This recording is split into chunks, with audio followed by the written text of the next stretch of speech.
40 வருஷத்துக்கு முன்னாடி ஒரு ராஜாவும் ராணியும் இருந்தாங்க. அவங்களுக்கு கல்யாணம் ஆகி பல வருஷம் ஆகியும் அவங்களுக்கு குழந்தையே இல்லை. அதனாலதான் ஊர் மக்கள் எல்லாரும் ராஜா பத்தி பின்னாடி தப்பா பேசுவாங்க. இந்த கோவத்துல ராஜா ராணி கிட்ட உனக்கு இன்னும் 6 மாசம் தான் டைம், அதுக்குள்ள நீ கர்ப்பம் ஆகணும், இல்லனா உனக்கு பதிலா வேற ஒருத்திய கல்யாணம் பண்ணிடுவேன்னு சொன்னாரு. எனக்கு ஏன் வாரிசுதான் முக்கியம்னு சொல்லிட்டாரு. இதை கேட்ட ராணி ரொம்ப ஃபீல் பண்ணி அழுவ ஆரம்பிச்சுட்டாங்க.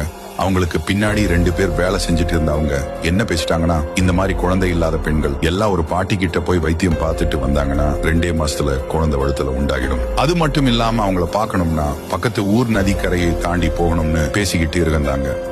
இது கேட்ட ராணி அந்த பாட்டிய பார்க்க உடனே கிளம்பி போனாங்க. அந்த பாட்டிய பார்த்த ராணி எனக்கு குழந்தை பாக்கியம் வேணும்னு சொல்றாங்க. அந்த பாட்டி அதுக்கு நான் வைத்தியங்கள் எல்லாம் சூனியத்தை நம்பி மட்டும்தான் பண்றேன், அப்படி நான் உனக்கு வைத்தியங்கள் பார்த்தா 2 மாசத்துல உன் வயித்துல குழந்தை உண்டாகிடும், இதனால உனக்கு ஒரு குழந்தை இல்ல 2 குழந்தையா பிறக்கு, அதுல ஒண்ணு ரொம்ப அழகாவும் ஆரோக்கியமாவும் பிறக்கு, ஆனா இன்னொன்னு ரொம்ப கொடூரமாவும் கேவலமாவும் பிறக்கும், அதுதான் சாத்தானுடைய குழந்தை. அந்த 2 குழந்தையும் நீ 10 வயசு வரைக்கும் பத்திரமா பாத்துக்கணும், 2 பேரையும் சமமாக உன் குழந்தை மாதிரி நடத்தணும், அப்படி இல்லைன்னா நிறைய பின் விளைவுகளை சந்திப்ப. சரியா? 10 வயசு ஆன பிறகு சாத்தான் தன்னுடைய குழந்தை எடுத்துட்டு போயிடும். உங்க குழந்தைய நீயே வச்சுக்கலாம். இது எல்லாத்தையும் சரியா செய்யணும், அப்படி செய்யலனா பெரிய அசம்பாவிதம் நடக்கு. இது எல்லாம் உனக்கு சம்பந்தமான அந்த பாட்டி ராணி கிட்ட கேட்டாங்க. இதுக்கு ராணி என்ன சொன்னாங்க, இது நான் பார்ட் 3ல போடுறேன். இந்த மாதிரி கதைகளை டெய்லி பார்க்கணும்னா நம்மள மறக்காம சப்ஸ்கிரைப் பண்ணிக்கோங்க.